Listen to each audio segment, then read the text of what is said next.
यहाँ पर 24 घंटे की अनवरत चर्चा के लिए बैठे।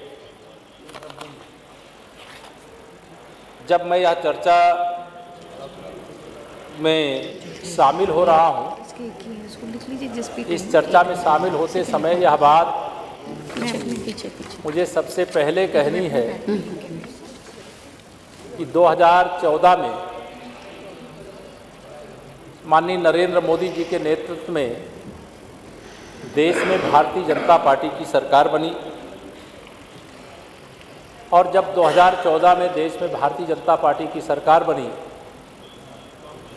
तो सबका साथ सबका विकास का जो संकल्प था उसको लेकर के आगे बढ़ने की दिशा में सबसे प्रथम कदम जो उठाया गया, जो आज देश ने जो उपलब्धियां अर्जित की है वो दुनिया के सामने मिसाल है।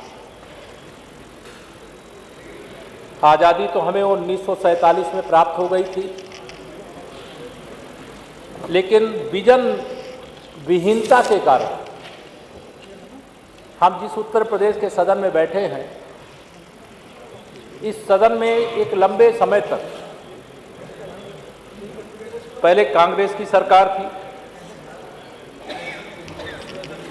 बीच के कार्यकाल में सपा भी आई, बसपा भी आई, हमको भी अवसर बीच में भी मिला था,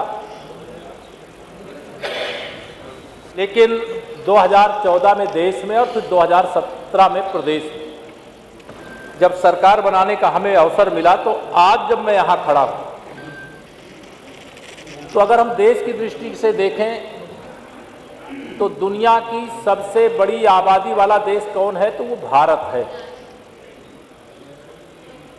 दुनिया में जिस मैं पार्टी का कार्यकर्ता हूँ, इस सदन में भारतीय जनता पार्टी के सरकार के उप मुख्यमंत्री के नाते जब मैं खड़ा हूँ तो यह भी मैं कहने में मुझे गर्व है कि आज विश्व की सबसे बड़ी पार्टी भी भारतीय जनता पार्टी है।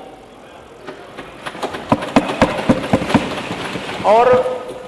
भारत के प्रधानमंत्री माननीय नरेंद्र मोदी जी आज विश्व के सबसे प्रभावशाली और लोकप्रिय नेता हैं, विजनरी नेता। और जितनी विराट उनकी सोच है, उसके कारण से ही आज़ादी के अमृत काल में हम लोग, आज़ादी जब हमारे देश को प्राप्त हुई 1947 में, हम तो पैदा भी नहीं थे, लेकिन आज़ादी की लड़ाई जो हमारे पुरखों ने लड़ी, पूर्वजों ने लड़ी, अंग्रेजों की पराधीनता से देश को मुक्त कराने के लिए, उनका स्वप्न ये था कि भारत जब आज़ाद होगा तो आज़ाद भारत में हमारा देश भी जैसे दुनिया के अन्य देश, भारत के साथ बहुत सारे ऐसे भी देश हैं जो आज़ादी प्राप्त किए लेकिन आज वो विकसित राष्ट्र के रूप में जाने जाते हैं। मैं दुनिया की चर्चा नहीं कर रहा हूं अभी, चूंकि उत्तर प्रदेश से जुड़ा हुआ है, तो भारत की आज़ादी भी 1947 में जब प्राप्त हुई तो देश के अधिकांश राज्यों में उस समय कांग्रेस की सरकार हुआ करती थी। आज जब हम 2047 का सूर्योदय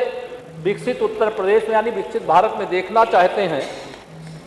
तो इस विषय पे विचार जरूर हम सब लोगों को करने की आवश्यकता है। दलगत राजनीति से ऊपर उठ करके विचार करने की आवश्यकता है कि वह कौन सा कारण है कि उत्तर प्रदेश जैसा सबसे बड़ी आबादी वाला राज्य, सभी प्राकृतिक संसाधनों से परिपूर्ण राज्य, सबसे अधिक परिश्रम करने वाले लोगों का राज्य, सबसे अधिक नदियों वाला राज्य, और इसके बाद भी हम पीछे रह गए। और देश के कुछ राज्य जो आगे बढ़ गए उनको बधाई है, लेकिन हमको तुलना करना है उत्तर प्रदेश के विधानसभा के अंदर बैठ करके ये जो 24 घंटे की विकसित उत्तर प्रदेश को लेकर के चर्चा हो रही है, हम तमिलनाडु से पीछे क्यों रह गए, हम आंध्र प्रदेश से पीछे क्यों रह गए, हम कर्नाटक से पीछे क्यों रह गए, हम महाराष्ट्र से पीछे क्यों रह गए, हम गुजरात से पीछे क्यों रह गए। कई ऐसे राज्य में नाम ले सकता हूं जैसे दुनिया के अनेक देश आज विकसित राष्ट्र के रूप में जो हमसे बाद में आजादी प्राप्त की और हम विकसित राष्ट्र नहीं बन पाए।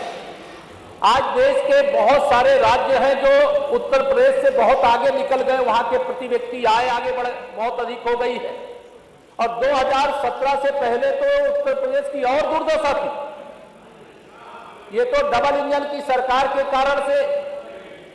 गरीब कल्याण की अनेकानेक योजनाओं के कारण से, किसान कल्याण की अनेकानेक योजनाओं के कारण से, महिला सशक्तिकरण की अनेकानेक योजनाओं के कारण से, गांव और नगर में भेदभाव से मुक्त विकास करने के कारण से, शिक्षा हो, चिकित्सा हो, रोजगार हो, हर दृष्टि से सबका साथ सबका विकास की भावना के कारण से आज हम तेजी के साथ आगे बढ़ रहे हैं। मैं आज जब विकसित उत्तर प्रदेश